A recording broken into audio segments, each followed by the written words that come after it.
What's good, y'all? It's your boy Ross back at again with another video. So I'm gonna check out 10 times WWE instantly got cold feet. Now, we've seen it time and time again. Somebody's about to get that big push. It looks like things are about to go in the right direction for a wrestler. And then they decide, no, it's not happening. They go another direction. And a lot of times it ultimately kills a wrestler's career in WWE, especially if they decide to get cold feet. And it could be a multitude of reasons. It could be maybe backstage politics. Maybe a person did something on social media or their past catch up to them, and WWE says, you know, we're going to go a different direction. You never know what could possibly be the reason why they change directions on pushing a particular person, but it does happen. So we're going to check out some of them instances where it has happened. Appreciate all love and support. Let's get right into it, man. And change their mind. Number 10, Shawn Michaels as a heel.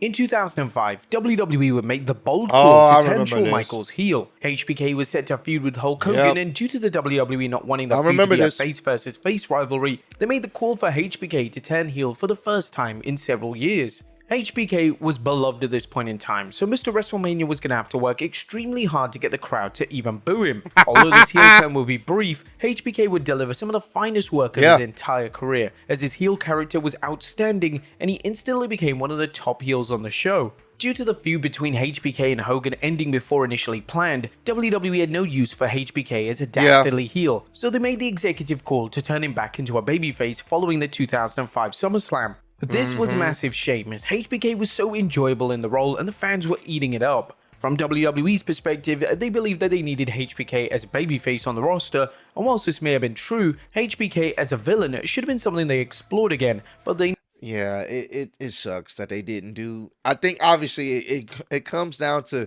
Hulk Hogan only wanted to do one match, because it was supposed to be a series of 3 matches. I think Hulk was going to win the first one. Then Shawn was going to win the second one, and then Hulk was going to win the feud. But they didn't want, since Hulk only wanted to do one and done, it was, all right, well, there's no point in keeping you heel. It's kind of a missed opportunity, in my opinion. He never went in that creative direction. Number 9, Chris Jericho in the main event of Wrestlemania 16.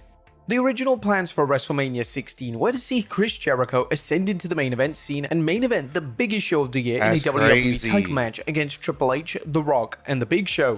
WWE were so sure on this being the main event that they even released promo material with all 4 men featured. As we all know, WWE decided to remove Jericho, and instead they opted to give Mick Foley, who had seemingly retired weeks before Mania, a WrestleMania moment by allowing him to feature in the match. Jericho himself would reflect on WWE getting cold feet when it came to his main event match, and this is what he had to say during an appearance on Kurt Angle's podcast. The original plan for that match was Hunter, Rock, Big Show, and Jericho. If you think I'm just saying that because I heard rumors or someone told me, they actually made promotional pieces for the match. I was never officially told I was in the match, but why would I be in the promo material if it wasn't true? There was a billboard on Sunset Boulevard with a picture, and I remember seeing it and going, wow, that's cool, I'm on that. Then they started talking about the 4-way, and I thought, I have to be in it. I think Vince didn't have the belief in me to put me in that spot yet, so we brought Mick back. Number 8, making Triple H the guy. Now in the summer of '99, WWE had firmly decided that Triple H was going to be the new top heel in the company. Triple H had truly stepped up, and whilst the fan reception to him at this point was mixed, he definitely had what it took to handle the pressure of such a significant role. The game was initially booked to win the title at SummerSlam in '99, however WWE changed direction at the last minute and instead they had Mankind walk out with the prestigious gold following a triple threat showdown between the game, Mankind, and Stone Cold Steve Austin. Crazy. It's believed that Austin didn't think that the game was ready, and these rumors were somewhat validated when Triple H pinned Mankind on Raw the next night to capture the title, as it was almost as if Austin didn't want to take the L. They were then be in 2 minds when it came to Triple H over the next few months, as he was booked with inconsistency and he would even drop the title twice in late '99 to Vince McMahon and The Big Show respectively. Eventually in 2000, an acclaimed feud with Mick Foley cemented Triple H's status as a top heel in the company, and the rest, as they say, is history. And honestly, once again, this is why we gotta give Mick Foley his flowers, because the guy was willing to damn near destroy his body just to get people over. That's it. That's what Mick Foley was all about. He was the ultimate team player. How many feuds and matches we've seen where Mick Foley was the one essentially being sent to the gulags body just being just destroyed just to make the other person look that much better. Heel or face, it didn't matter. That's how much Mick Foley cared about getting people over and making them legit stars over himself. One of the most selfless individuals in wrestling history. Number 7, Ali is Mr. Money in the Bank. Yeah, we know about Vince this McMahon one. was prone to giving up on wrestlers for no reason at all, as he was often prone to making drastic creative calls. In 2019, he decided that Ali was going to win the Money in the Bank briefcase, but at literally the last second before Ali went through the curtain, he decided that he was going to have Brock Lesnar come into the match at the closing moments to steal the briefcase. That's so this fucked booking up, call bro. received justified criticism from They're fans, like, why? especially because it made Ali look utterly incompetent, as if he was frozen in fear at the sight of Lesnar. All he had to do was, oh, that's crazy. Bro, think about that. Brock Lesnar music hit. I'm like, all right, cool. And then all he had to do was, oh, Brock's here. I wonder what he's doing out here. And unhook the briefcase. He wins. He doesn't. What? My man look. You see in the shot, he has his hands on the briefcase, and he just sits there and lets Brock run in and take it from him. According to Ali on an interview with TalkSport, the Frozen with Fear spot was the idea of none other than Vince McMahon himself. Of course. Day of, I'm winning it. Man, this is my moment. This is everything I've been working for. I can't believe it. This is awesome. Then the match is about to start, so the entrances have started. I may be wrong about this, but Baron Corbin is making his entrance, and I'm soon to be making my entrance, and that's when I get pulled that I have to go see the boss. Ali continued by saying, Vince says, this is what I want. Grab the briefcase. Shock. Then you're frozen. This is what I want. And you have to realize, right before you're about to go out through the curtain, it's not the time to argue. Yeah. You're getting a direct order about what is to be expected of you. Yeah. Number 6, Scott Steiner. There was literally nothing he could do. It's like, there was no way he can go into business for himself. If Vince is like, hey, you grab the briefcase, Brock music hit, you're struck with fear. And Brock knocks you off. All right, boss. That's all. That's it. It's fucked up, but that's it. As a face of Raw. WWE had really high hopes for Scott Steiner. Yes, they did. Upon debuting on the Raw brand, Steiner was instantly propelled into a main event program with Triple H, and WWE hoped that this would establish Steiner as the top babyface on Raw. Unfortunately, Steiner's in-ring work had regressed to such an extent that the fans turned on him and began to favor Triple H, who was WWE's resident top heel at the time. Steiner was even rumored to have a prominent match at Wrestlemania 19, yet his performance at the 2003 Rumble and 2003 No Way Out pay-per-view was so unbelievably bad that WWE cancelled any creative plans for the former WCW World Champion, and Steiner would be left off the card entirely. Yeah. Number 5, Big Show's WrestleMania moment. At WrestleMania 30, WWE launched the annual tradition that is the Andre the Giant Memorial Battle Royal. For the first match, WWE wanted Big Show to be the inaugural winner, but then Vince McMahon decided that maybe the Big Show perhaps wasn't the right call on this occasion. McMahon and WWE decided that it would benefit Cesaro to win the match, and Big Show, who was always known for being selfless in the ring, was on board with the creative change. The former WWE champion discussed WWE getting cold feet on his win during an appearance on Talk is Jericho. That was a cool moment for Cesaro, showing his strength to be able to lift up the Big Show and throw him out the ring. He got a huge reaction because of that. Andre Battle Royal. I was supposed to win that. Then the day of, they're like, oh, we're gonna go with Cesaro. I'm like, okay, Cesaro's a great dude, incredible talent, speaks 5 languages. You know, this is a guy that absolutely I'll get behind. No problem. That's awesome. And I put him over the best way I could. He slammed me over the top. I shook his hand at the end. That's what you do in this business. You want to make guys. Yeah. Number 4, That's Mankind main eventing WrestleMania 15. Mankind was firmly embedded into the main event picture of WWE at the start of 1999, and it was a given that he would be involved in the main event of WrestleMania 15 in some capacity. The original creative call was to see Mankind take on Stone Cold Steve Austin and The Rock in a triple threat match. However, unfortunately for Mankind, WWE decided that a singles match between Austin and The Rock was the direction they should go in. Mankind would instead be involved in a match against the Big Show on the show, where the winner would become the referee for the main event. Mankind would win the match, and despite being brutally attacked by the Big Show, he was somewhat involved in the main event during the closing moments. Mankind reflected on this decision. That was the year it was supposed to be a 3-way. It was supposed to be me, Rock, and Steve, and the decision was made at the time it had to be a singles. Even though in future years we would see several 3-ways and really good 3-ways personally, I believe Steve and Rock was the right call, but for me, it was really disappointing.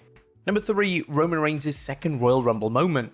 The 2020 Men's Royal Rumble is widely regarded as one of the greatest Rumble matches of all time. It was The good. match was booked to perfection, and Yes, it it was a was. breakout performance of Drew McIntyre, who would Yep. go on to win the match and main event night 2 of WrestleMania 36. Based on how the match was presented, it could have been inferred that this match was planned out way in advance. However, McMahon initially wanted Roman Reigns to win the match itself. McMahon wanted Reigns to win, and then he was going to challenge The Fiend at WrestleMania 36. It's unclear what exactly changed, but this creative plan was scrapped in favor of a McIntyre victory, which was definitely the right. I'm so glad. Oh my God, I'm so glad.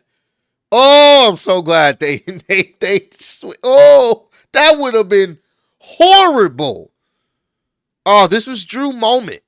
And I if there was anything I could do, I wish Drew McIntyre could have got his WrestleMania moment in front of a crowd against Brock Lesnar. If there's anybody that would have deserved it, it's Drew. I will firmly believe if he would have been able to have that moment, that pop he would have received. The pop he received when he eliminated Brock was massive. The pop he would have received when he would have beat him in front of a live crowd, fucking beautiful, bro. Cool. Number 2, Roman Reigns versus Edge.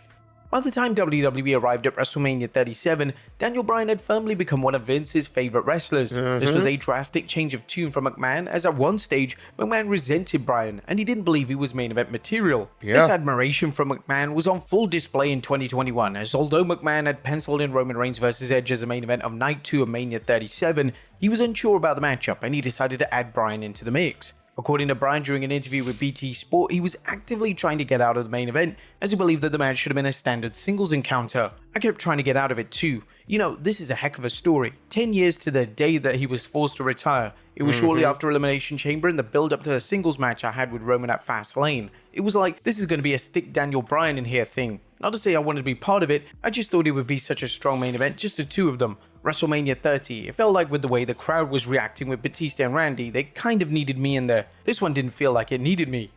And number 1, It definitely didn't need Daniel Bryan in there, but boy, oh boy, was it good.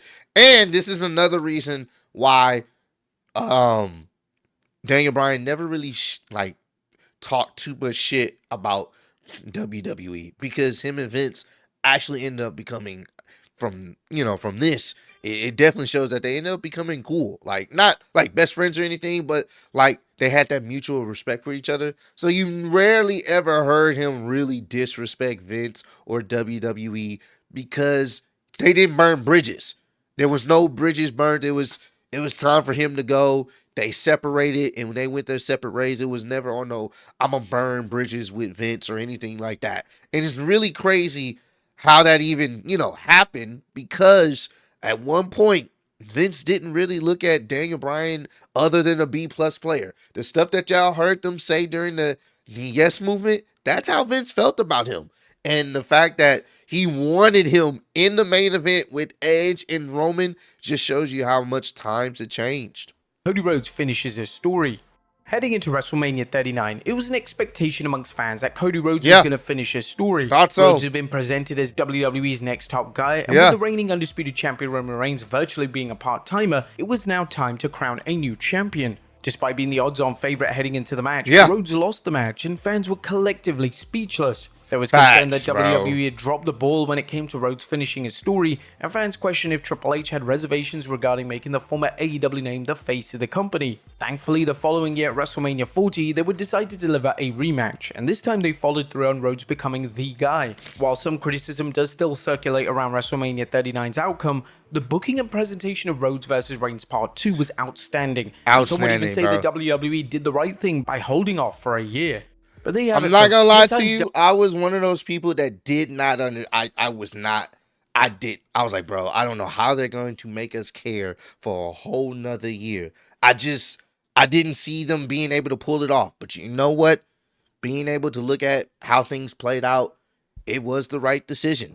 It ultimately ended up being the right decision, because not only did we get a really great part 2, we had so many other story elements that made that moment so great. I mean, come to think of it, if Cody wins last year, I don't know if we get the final boss version of The Rock. I don't know if we get that heel turn. I don't know if we get that storytelling with Seth Rollins obviously helping out Cody Rhodes. Like, I don't think we get that amazing ending that we ultimately ended up getting with this whole Cody finishing his story for a whole nother year. It worked out. It truly did work out. So, you know, I was definitely one of those people. I was like, well, this is what was this? But you know what? It worked out in the end. Comment down below. Let me know some other wrestling related videos y'all want me to check out. I definitely will. Appreciate all the love, support. Road to 150K. Appreciate y'all kicking in with me. See you on the next one. Peace.